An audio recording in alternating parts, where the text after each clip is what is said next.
तुम और हम आपस में लड़ जाएंगे तो पड़ोसी बड़े मजे लेंगे। ये दुनिया के लोग बड़ा अच्छा व्यवहार करते हैं मैया। जब आप अपना दुख सुनाती हो ना पड़ोसन को, तो पड़ोसन आपका दुख रो रो के सुनती है। हाँ हाँ हाँ हाँ, बहुत दुख दिया तुम्हें, बहुत बहुत कष्ट दिया। जब आप अपना दुख सुनाती हो तो दुनिया रो रो के सुनती है, और जब आप सुना के चली जाती हो तो हंस हंस के लोगों को बताती है पड़ोसन, पड़ोसी देखो फलाने के घर में आग लग गई, उन्हें तो बड़ा मजा आ रहा है। ये दुनिया ऐसी ही है, सामने वाले से रो रो के सुन लेती है और जमाने को हंस हंस के। इसलिए संतों ने एक दोहा लिखा है, संतों ने गाया, अपने अपने घरन का दुख ना कहियो रोई, सुन इठले हैं लोग सब, बांट न ले हैं कोई। अपने अपने घर का दुख कभी किसी को ना बताना मैया। हमारी माताओं की ये बड़ी गंदी आदत है। जरा सा घर में सास बहू का झगड़ा हो जाएगा तो बहू जाके पड़ोसन से बता के आ जाएगी, सास जाके पड़ोसन से चुगली करके आ जाएगी। अरे तुम्हारे घर के विवाद से पड़ोसियों का क्या लेना देना है? तुम्हें लगता है कि हम अपना दुख किसी को तो बताएं, तो तुम तो रो रो के बहू बताती, मेरी सास तो नमक भी ताले में रखती है, क्या मैं नमक खा लूंगी? लो आपने तो बता दिया। अब पड़ोसन देखो गांव में ढिंडोरा, सुनो फलाने की सास तो बड़ी निकम्मी है, नालायक, हाँ देखो ना नमक तक ताले में रखा। तो पड़ोसन बोली तुझे कैसे पता? अरे उसकी बहू आई थी हमारे घर, रो रही थी।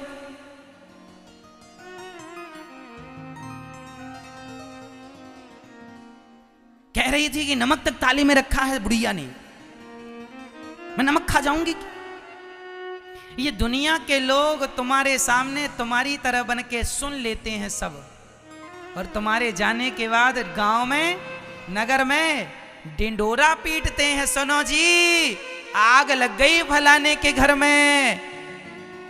हाँ, इसलिए हमारे संत सचेत कर रहे हैं, अपने अपने घर की बातें अपने घर में रखना, कभी अपने घर की बातें किसी को ना बताना। हाँ या ना? अपनी बातें अपने में रखो, अपने अपने घरन का दुख ना कहियो रोई, सुन इठले हैं। इठले हैं मतलब इठलाना जानते हैं? ये गांव की भाषा है। इठलाना मतलब लोग आपका मजाक बनाएंगे, आपका मजाक उड़ाएंगे, आपके बारे में कुछ भी कहेंगे, ये इठलाना है। सुन इठले हैं लोग सब, बांट न ले हैं कोई। कोई तुम्हारा दुख बांटने नहीं बैठा। इसलिए ना सास पड़ोसन को कुछ कहे ना बहू। जो भी तुम्हारा दुख हो, यदि दुख कहना ही है तो जमाने से नहीं भगवान से कहना सीखो। हे नाथ हमारा दुख आप ही दूर करो। हम क्या कहें? क्या दुनिया दुख दूर करेगी? बोलो मेरी मां। करेंगे तो भगवान। द्रौपदी का दुख क्या पड़ोसियों ने दूर किया? जब भरी सभा में साड़ी खिंच रही थी तो क्या पड़ोसी बचाने आए थे? कौन आया था मैया? भगवान श्री कृष्ण।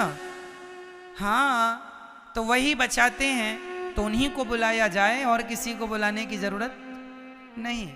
आप लोग तो अपने दुख पड़ोसियों को नहीं सुनाती हो मैया।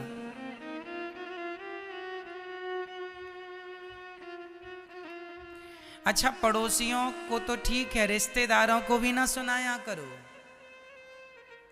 एक बार क्या हुआ, एक घर में सास बहू का हुआ झगड़ा। सास बहू का हुआ झगड़ा, तो सास ने अपने किसी रिश्तेदार को बताया, सुना हमारी बहू ने तो बड़ा विवाद किया, खाने तक को तो दिया नहीं।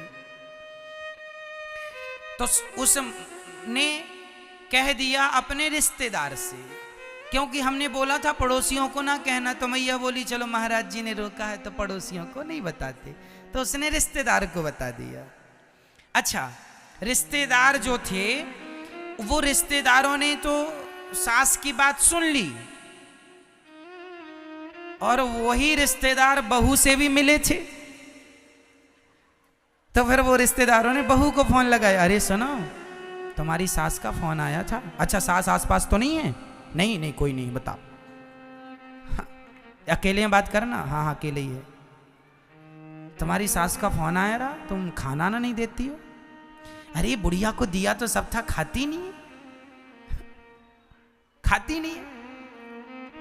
सुनो तुम्हारे बारे में बड़ा गलत गलत बोल रही थी। हाँ अब लो, और बहू के अभी आग भड़की थी, अब ज्वाला भड़क गई। अभी तो आग लगी थी, अब ज्वाला। इसलिए अच्छा हमारी माताओं में जरा पचाने के लिए ना भगवान ने जरा जगह कम दी है। हमारी माताओं को घर का झगड़ा वगड़ा भी पचता नहीं है। माताएं जरूर किसी ना किसी से कह देती हैं और तुम कह देती हो, इसी से घर में और विवाद बढ़ता है। इसलिए मैया थोड़ा सा और जगह रखा करो, एक रोटी कम खाया करो ताकि थोड़ी जगह बचे, ताकि कोई बातचीत हो जाए तो पच जाए। एक हाजमाला तुरंत खा लो, बात पच जाए। नहीं पचेगी तो फिर वो आग लगाएगी। हमारी माताएं यदि बात पचाने लग जाएं तो क्या ना बात हो। ठीक है।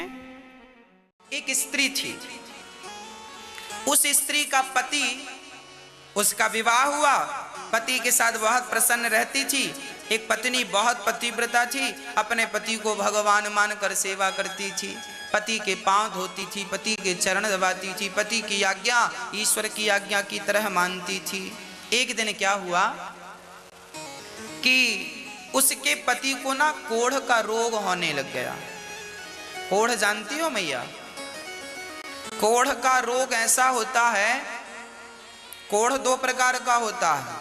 एक प्रकार का कोढ़ ऐसा होता है कि चमड़ी गल गल के गिरने लग जाती है, पूरी चमड़ी एक गिर जाती है, अर्थात माबाद ही माबाद होती है, दुर्गंध ही दुर्गंध शरीर से निकलती है, उसे कोढ़ कहते हैं।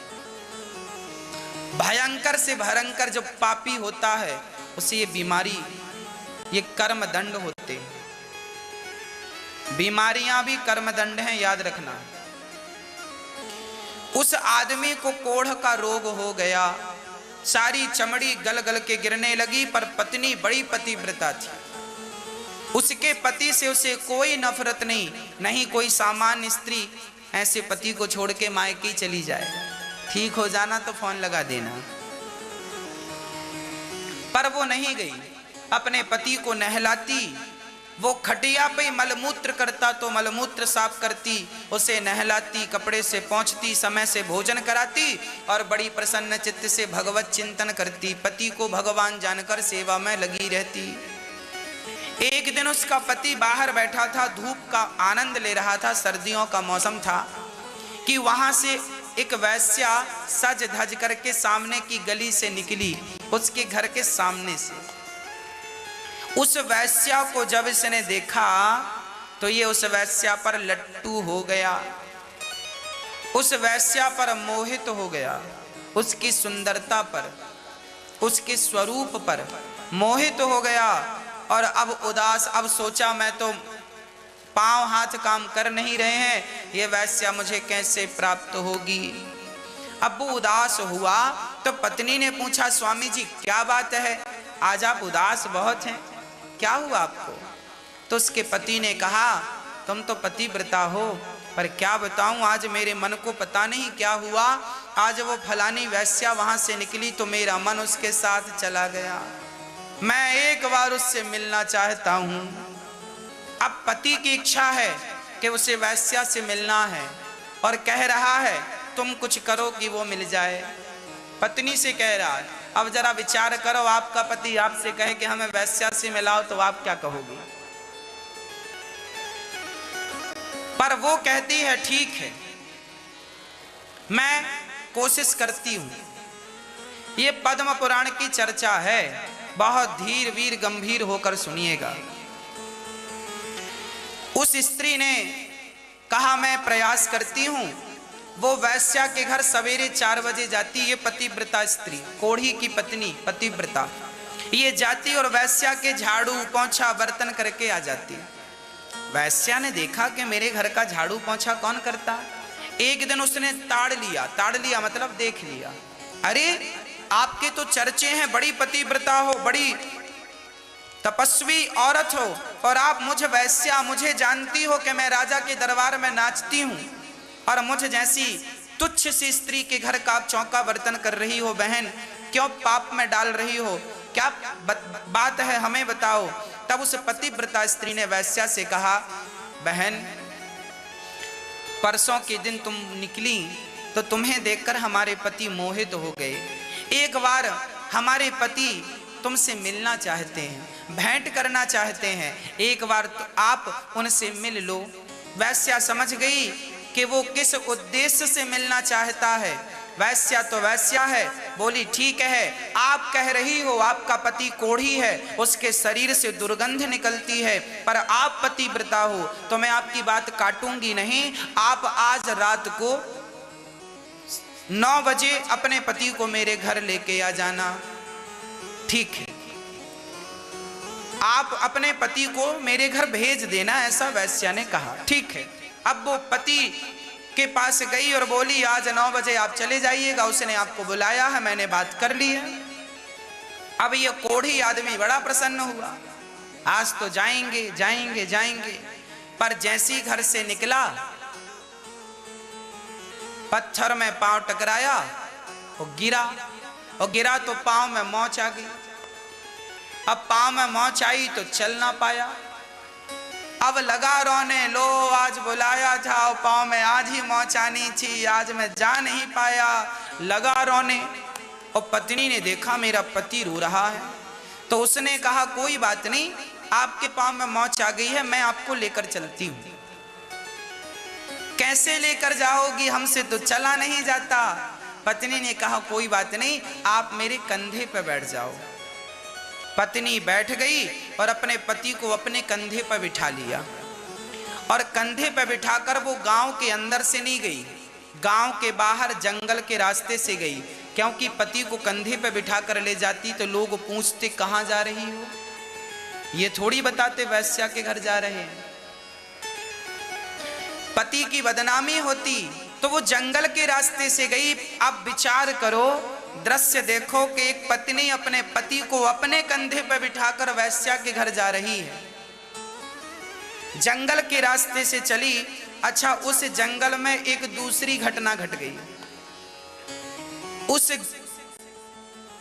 जगह का जो राजा था, उस राजा के यहां चोरों ने चोरी की और चोर भागे तो सैनिकों ने पीछा किया। वह चोर उसी जंगल में आए और वहां मांडव्य नाम के एक संत थे, मांडव्य ऋषि। वहां पर उनकी कुटिया पर चोरों ने डर के मारे कि पकड़ लेंगे तो मौत मिलेगी, तो अपना सारा धन बाबा जी की कुटिया में डाल दिया और चोर जंगल में रफू चक्कर हो गए।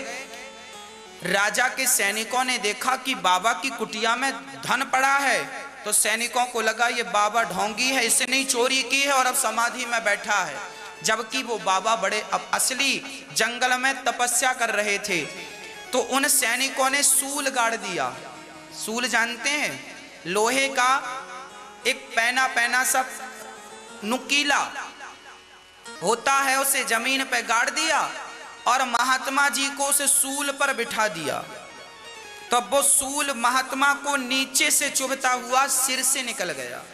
पर बाबा इतने पक्के थे, समाधि इतनी पक्की थी कि बाबा की समाधि भी नहीं खुली और वो उस सूल पर ही ध्यान मग्न बैठे रह गए।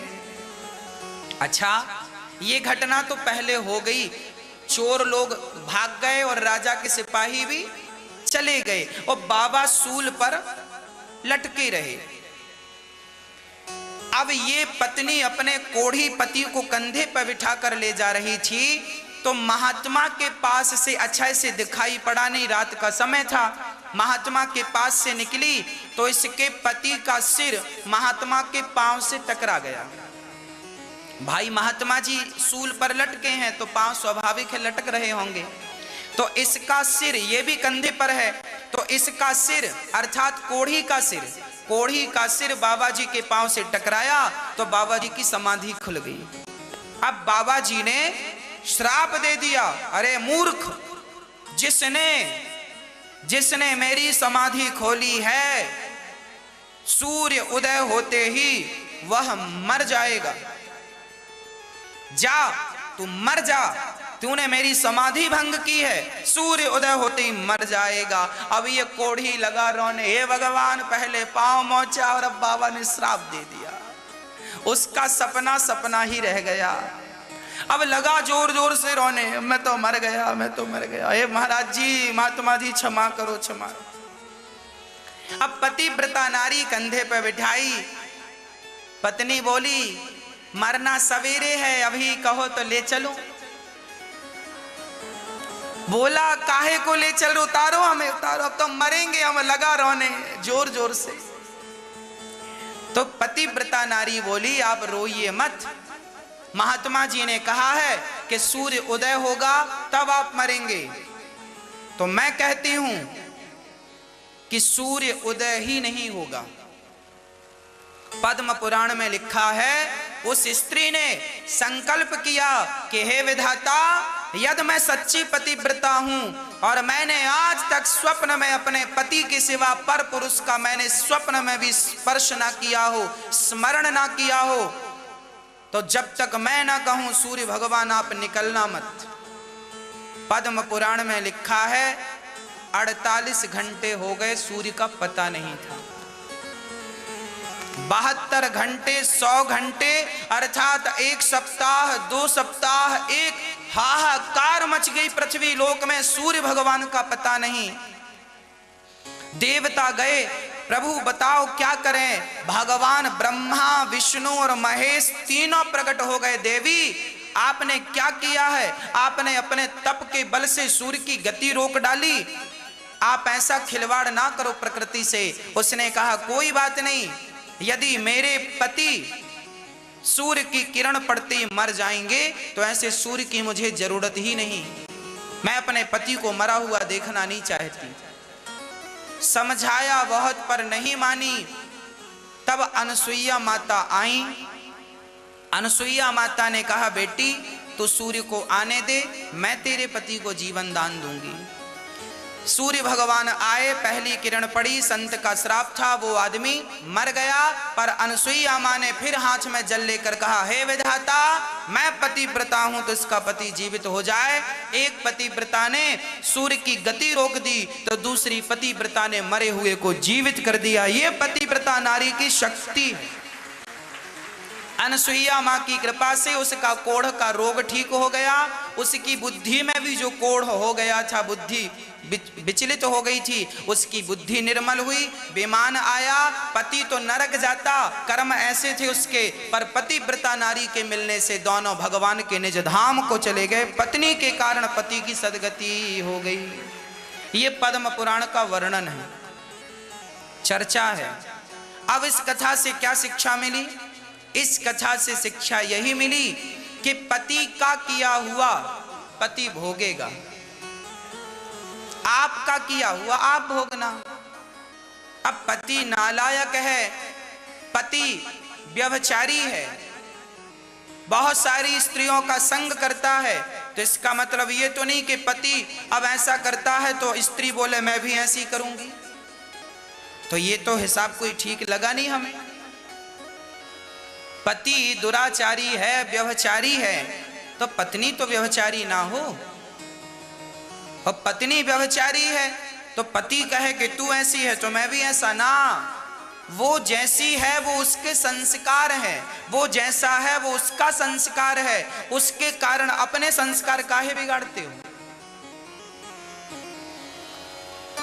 अपने ये देखो, ये मृत्यु लोक है मेरी माँ, यहाँ पे मुझे कांटा लगेगा तो दर्द मुझे होगा, ना तो मेरे बेटे को, ना तो पत्नी को, ना तो आपको। कांटा लगेगा मुझे तो दर्द मुझे होगा।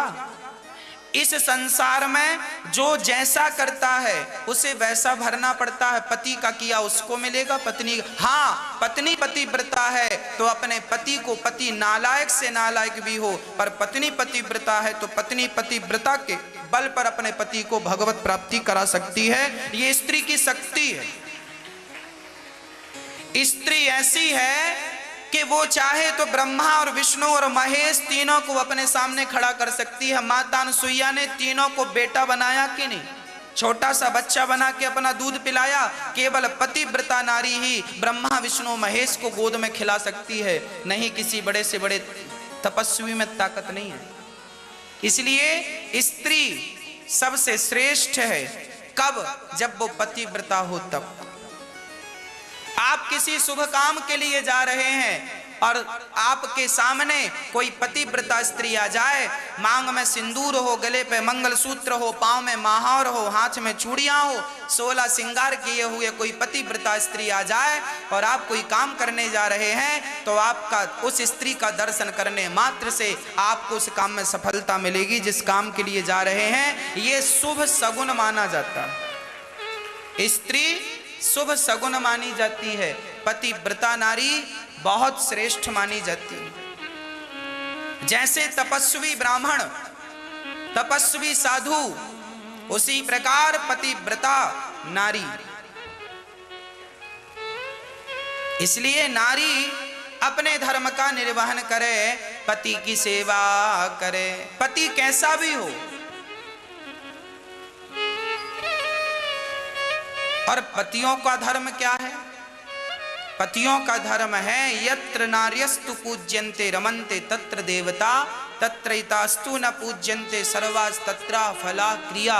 जिस घर में नारी का सम्मान होता है उस घर में देवी देवताओं का वास होता है, और जिस घर में नारी का सम्मान नहीं होता उस घर में देवी देवताओं का वास ना तो सुख होता है, ना लक्ष्मी होती है, ना सरस्वती होती है। आपका घर बिल्कुल वीरान हो जाता है जब नारी रोती ही रहती है तब। इसलिए नारी को कभी नहीं रुलाना चाहिए, स्त्री को कभी नहीं सताना चाहिए। जो पुरुष अपनी स्त्री से प्रेम करता है वह पुरुष और स्त्री अपने जीवन में सुख समृद्धि की ओर बढ़ते हैं। और जहां सदा किचकिच किचकिच चलती रहती है, झगड़ा चलता रहता है, वहां कभी भी तरक्की उन्नति कभी नहीं होती। इसलिए थोड़ी सी समझदारी पुरुष दिखाए और थोड़ी सी समझदारी स्त्री दिखाए, दोनों की समझदारी से घर बहुत अच्छे चलते हैं, रिश्ते बहुत अच्छे निभाए जाते हैं। निभाना आना चाहिए, निभाना सीखना चाहिए। रिश्तों को चलाना, गाड़ी चलाना सरल है, एरोप्लेन चलाना सरल है, पर रिश्ते चलाना थोड़ा सा कठिन है। पहले उसकी शिक्षा। हमने जो किया था वो हमें मिला है, बुरे का बुरा मिला और अच्छे का। कर्मों का फल तो भोगने भगवान को भी आना पड़ता है मेरी माँ। आपको पता है एक बार भगवान विष्णु जी को भी धरती पे आना पड़ा। भगवान नारायण आए, राम बनकर, कृष्ण बनकर, नरसिंह बनकर। एक बार भगवान को इस कलयुग में आना पड़ा। भगवान नारायण को, भगवान श्री विष्णु जी को आना पड़ा। कथा बड़ी अद्भुत है, सुनिएगा। इस कलयुग की घटना बोल रहा हूं मैं। इस कलयुग में भी भगवान का एक अवतार हुआ और वो अवतार आज भी है, आप देख सकते हैं। कौन है वो? आइए कथा सुनते हैं। ये उन दिनों की बात है जब द्वापर युग जा रहा था।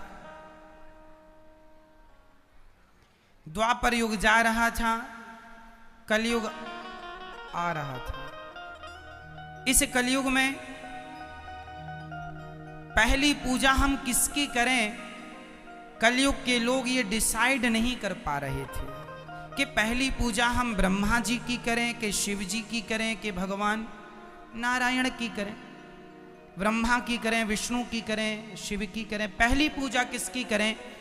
ब्रह्मा जी के भक्त कह रहे थे कि ब्रह्मा की पहली पूजा करनी चाहिए, शिव के भक्त कह रहे थे शिव की पूजा, और विष्णु भक्त कह रहे थे विष्णु जी की पूजा पहली हो। अब ये कौन कन्फर्म करे कि पहली पूजा हम किसकी करें? एक यज्ञ हुआ इस पृथ्वी पर, उस यज्ञ में ये निर्णय नहीं हो पा रहा था कि इस यज्ञ में किसकी पूजा पहले की जाए। तब स्वयं भृगु जी चले कि मैं पता लगा के आता हूं। तो ब्रह्मा जी के पास गए भृगु जी, और ब्रह्मा जी को प्रणाम नहीं किया तो गुस्सा आ गया ब्रह्मा जी को। भृगु जी बोले ये ठीक नहीं है, ये पहले पूजा के लायक नहीं। गुस्सा आता है बूढ़े आदमी को। ब्रह्मा जी को खारिज कर दिया। शिव जी के पास गए, शिव जी गले लगाने दौड़े तो भृगु जी ने शिव जी को गले नहीं लगाया। शिव जी को भी क्रोध आ गया। भृगु जी ने कहा आपकी भी पहली पूजा नहीं होगी। भगवान नारायण लेटे हुए थे क्षीर सागर में, लक्ष्मी जी चरण दबा रही थी, शेष सैया पर लेटे थे। तभी भृगु जी आए और भगवान की छाती पर एक लात जमाई जोर से, एक पाद प्रहार कर दिया। जब छाती पर लात पड़ी तो भगवान खड़े हो गए और हाथ जोड़ करके कहा महाराज आप ब्राह्मण हैं, आपके चरण बड़े कोमल हैं, हमारी छाती बड़ी कठोर है, कहीं आपके चरणों में चोट तो नहीं आ गई? जब ये बात भगवान श्रीमन नारायण ने कहा तो भृगु जी रोने लगे, और भृगु जी ने रोते हुए कहा वाह भगवान, मैंने आपको लात मारा और आपने लात खाकर भी मेरे से पूछा कि चोट तो नहीं लगी। आप ही इस धरती में पहले पूजा के योग्य हैं, इसलिए आपकी प्रथम पूजा अब होगी। भृगु जी तो चले गए, लेकिन भृगु जी के इस व्यवहार से लक्ष्मी जी नाराज हो गए, क्योंकि भगवान की छाती पर, भगवान के हृदय पर सदा श्री देवी का निवास होता है। इसलिए भगवान का एक नाम है श्रीनिवास। भगवान का एक नाम है श्रीनिवास, क्योंकि भगवान के वक्षस्थल पर, हृदय पर लक्ष्मी जी विराजती हैं। और आज लात मारी छाती पर तो वो लात नारायण को नहीं, वो लात लक्ष्मी को लगी, क्योंकि छाती पर तो वो बैठती हैं। तो लक्ष्मी जी गुस्सा हो गई, जाओ, उसने आपको लात मारा और आप हाथ विनती जोड़ते रहे। अरे हम नारियों का कोई सम्मान नहीं होता क्या? कोई भी लात मार के चला जाए, आप बने रहो भगवान। लेकिन ब्राह्मण देवता ने जितना अपमान मेरा किया है, आपने भी उतना अपमान मेरा किया। यदि लात ही खाना था तो मुझे छाती पे क्यों बिठाया? लक्ष्मी जी बहुत नाराज हुई भगवान नारायण से, और लक्ष्मी जी रूठ करके तिरुमलाई आ गई। पृथ्वी लोक में लक्ष्मी जी बैकुंठ से रूठ कर कहां आ गई? तिरुमलाई। अभी हम बताएंगे कि तिरुमलाई क्या है। तिरुमलाई में आ गई माता भगवती रूठ के। यहां तक तो हुआ कि लक्ष्मी जी आ गई, अब भगवान बैकुंठ में अकेले। अब भगवान का मन ही ना लगे लक्ष्मी के बिना। तब भगवान लक्ष्मी को मनाने के लिए इस धरती पे आए श्रीनिवास बनके। इस धरती पे वो प्रकट हो गए छोटे से बच्चे के रूप में, और एक सरोवर के किनारे भगवान रहने लग गए। वहां से एक बकुला मां गुजर रही थी। बकुला मां, तो बकुला मां ने की नजर पड़ी कि ये तो छोटा सा कोई बच्चा है। तो श्रीनिवास जी को बकुला मां ने पकड़कर उनका लालन पालन किया, खूब पाला पोसा, खूब सेवा की। जब श्रीनिवास, ये बकुला मां कौन है अभी हम सब बताएंगे स्पष्ट। जब भगवान श्रीनिवास बड़े हुए, छोटे से बन के आए ना, धरती पर छोटे से बन के आए, जब बड़े हुए तो उन्होंने एक जंगल में घोर तपस्या की। किसके लिए? लक्ष्मी जी के लिए। आज नारायण तप रहे हैं लक्ष्मी की प्राप्ति के लिए कि हे लक्ष्मी, तुम रूठ गई हो, तुम्हारे बिना हम अकेले हैं, अधूरे हैं, हमें तुम जल्दी मिल जाओ। जब भगवान के शरीर में दीमक लगने लग गई,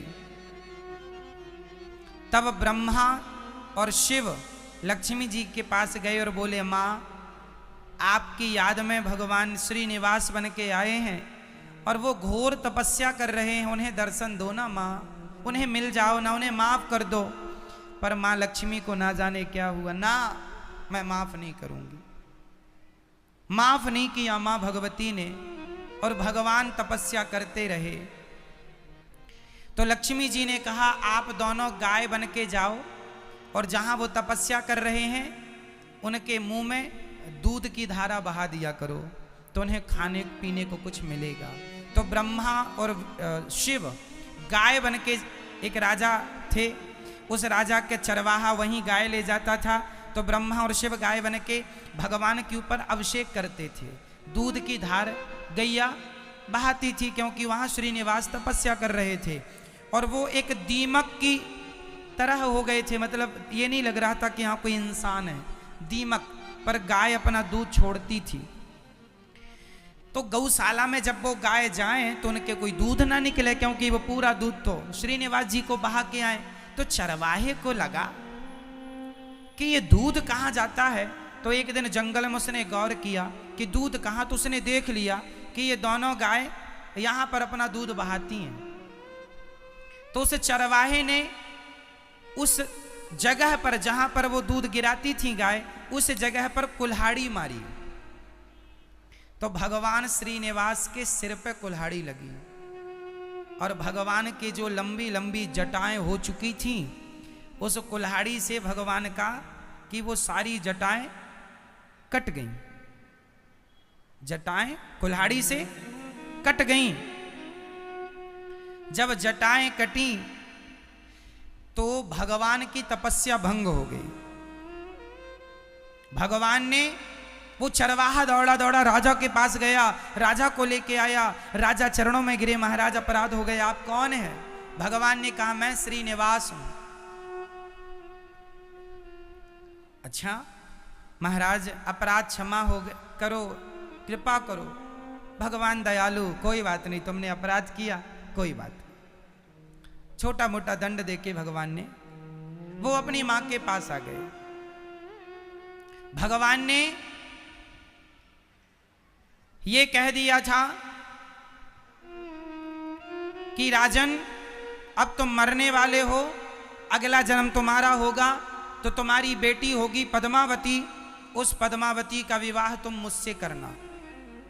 ये कह के भगवान उसे चले आए अपनी मां के पास। जो भगवान श्रीनिवास जी की मां, माता बकुला मां, ये बकुला मां बड़ा प्यार करती। कुछ दिन के बाद